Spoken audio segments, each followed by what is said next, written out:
Everyone, really glad to be here today in capacity of the co-chair of the Digital Healthcare and Healthy Living Task Force. So just to give you a bit of background, the National Centre for Universities and Business is a membership body. It's got 50 major corporations and 75 universities across the UK are members. And the focus of the organisation is to build collaboration between businesses and universities to promote skills and to promote innovation. Now, about 3 years ago, when I was still at NHS England, I was asked to become the co-chair of the task force. So there's myself, John Jeans, and Boris, who's the Pro-Vice-Chancellor at Cambridge, were asked to chair the panel. And what we were asked to do was to do a review and make some recommendations on how government, business and universities can maximise the benefit to UK of the emerging digital health ecosystem. Now, it's taken us 3 years because we've thought there are so many high-level diagnoses of the problems with the spread of digital health across the UK. Let's actually do some primary research. Let's actually get into some of the detail of this and see if we can't really find out what's stopping this from actually happening. So today, we're publishing our report. It's called The Human Factor. Copies are available on our stand, which is stand 55, and also online at ncub.uk/reports. So do have a look at it. It is quite detailed, and I'm very, very pleased and proud of the work we've done. I'd also like to give special thanks to the steering committee. We have drawn on a wide stakeholder group across health and care, from NHS, from industry, from universities, to actually put this together. And lots of views. It's been a real joint effort. So why are we calling it the human factor? The fact is the UK lags behind many e-health services across Europe. We've known it for a while, but we really must now seize the prize of becoming one of the top digital health and social care economies on the planet, not just because of Brexit, but because we owe it to our patients and to our clinicians to actually really get on with this now. And to compete and be world-class, what we've found through our research and investigations is, no surprise, we have to master the art and the science of partnering and collaboration. We cannot compete with each other. We have to work together if we're going to make this have a chance of actually doing it. And not just rely on government.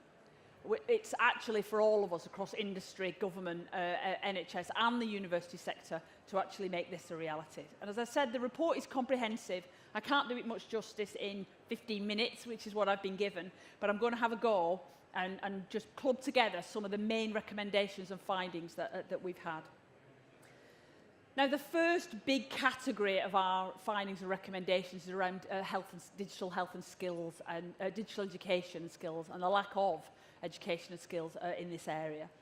Now, nearly half of our NHS workforce is over the age of 45, and only 6% of our workforce is under 25. The average age of the adult social care worker is 43, and a fifth are over 55. And of course, people who need the care most, statistically, across health and care, are in the 60-plus age bracket. Now, this picture will start to change as the digital natives become both the workforce and the users. But until then, we're in a transition period that actually is putting quite a bit of extra strain on the system as we fail to just make that shift into moving to digital health. So we recommend, we feel that the pace of change needs to speed up to meet this challenge. And so we're recommending a major curriculum review of the medical schools. Some work's being done, but actually let's start mandating in continuous professional development digital skills. Let's look for digital literacy tests for our health and care professionals. Let's show the workforce that we're really serious about digital. At the moment in the medical schools, it's something that's not even mentioned. And of course, people go home at the end of their schooling and they're using technology all day in their everyday lives. In addition, let's start promoting health and social care as an attractive and socially responsible career choice for informatics and data scientists. It's really difficult to attract the data scientists into our industry. And as I've said before to many of you, why would you want to work in finance and banking when you can come and actually enrich the lives of people by working in a health and care environment? I'll just take a quick aside to mention the network that I chair, which is One Health Tech. We're a global community that celebrates and promotes the extraordinary talent and remarkable work that women and people with diverse backgrounds are achieving in healthcare. So we run events around the country. It's personally very satisfying for me to help bring young girls in and help to promote and coach them and mentor them towards careers in health technology. And if you or any of your organisations are keen to support One Health Tech, we'd really love you to get involved. We're volunteer-led, but we do need industry support for our activities and events so that we can continue to sustain the demand that's coming through our women's network. So the next big category of recommendation of findings through our human factor report is around privacy and sharing data. Data protection has taken precedence over data sharing in health and care. That is where we find ourselves. Now, new research by PwC has shown that 92% of patients are willing to share their data with healthcare professionals. The issue is, how is it shared, to whom, and for what purpose?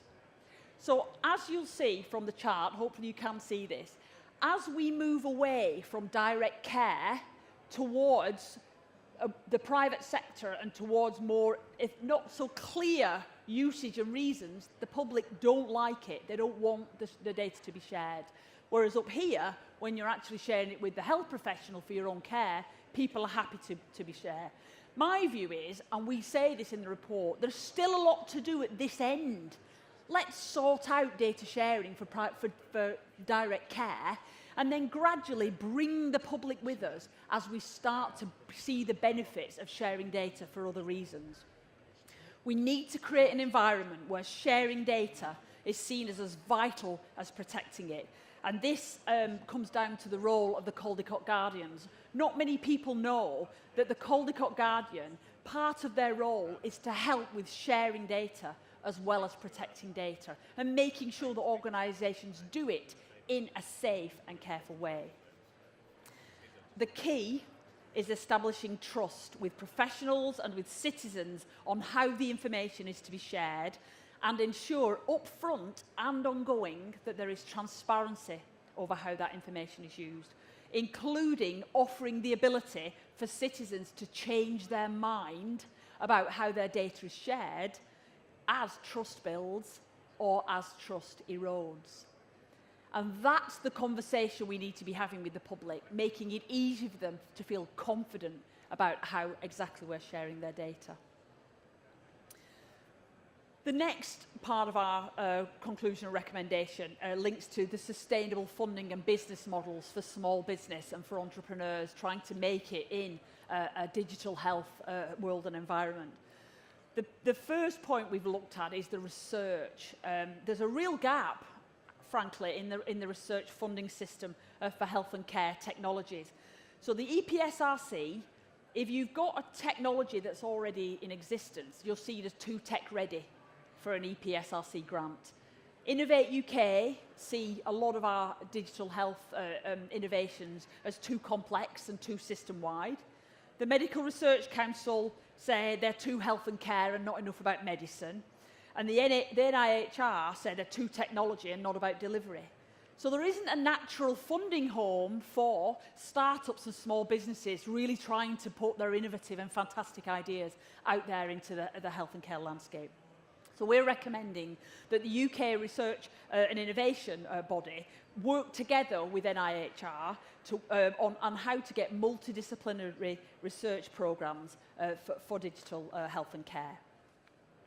And I'll talk a little bit about the difficulty for entrepreneurs through my next point. About a year ago, we published our first report from the Digital Health Task Force, which was around digital games for health. We feel that there are new digital products and services, like video games, that are actually showing a considerable but unrealised potential in the UK health and care system. To actually, again, it's a brand new innovation, and I'll give you an example of what I mean by that. So if we get collaboration between the government, NHS, Innovate UK, again, working together on that human factor with the interactive media and the Games Trade Association, we think they could create a safe and regulated support infrastructure, a regulated space for digital health to support, in particular, mental health. There's been a lot of evidence that digital interactions support people with mental illness, and we're particularly looking at that with regards to children and adolescents. And I must remind everybody that it is Mental Health Awareness Week this week, so let's make sure that we tweet and big up all the efforts that are going on to help raise awareness on mental health. Now, the therapeutic effects, as I say, of digital interventions has been proven. But the problem we have is that entrepreneurs and businesses trying to create innovations in this space, they struggle to gain a foothold because the health and care commissioners of these services don't have a regulatory framework or a buying framework within which they can actually purchase these services. So about 2 weeks ago, I was at a One Health Tech event in Leeds where a small business has created an app called Calm Harm. And what it does is it offers a way for young people who are considering self-harming to get themselves into a safe space and not harm themselves, okay? It's clinically underpinned, it's been user-designed, it's got an ethical data use, and unbelievably, it's got 637,000 downloads on the App Store, okay? It works. But the problem they now have is they cannot sustain themselves as a business. They do not have, when the original grant funding dries up, they are not going to be able to survive as a business because the app won't work for young people if there are adverts flying in the whole time, if the data is being farmed to be used for commercial uses, etc., etc. And so I'm trying to help this organisation to introduce them to health and care commissioners. But of course, the point is made that there are so many barriers. In fact, this example goes to the heart of our overall report. It's not one of our conclusions or recommendations that are going to make the shift. It's some combination of all of them. I have spent 20 years passionate about the transformational power of digital technology, and I've worked interchangeably between the public sector and the private sector. My motive has always been the progress and advancement to improve lives, and that's driven mainly by my own personal experiences of health tragedies and miracles that have impacted my life. I'm unapologetic about being a technologist and a feminist, but mainly as a change agent. I commend the Human Factor Report to you all. It's a strong, evidence-based diagnosis of what we need to do now. We are progressing. We've forgiven ourselves the mistakes of the past, and now let's draw breath, have courage, and become world-class in the art and the science of partnering together. Thank you.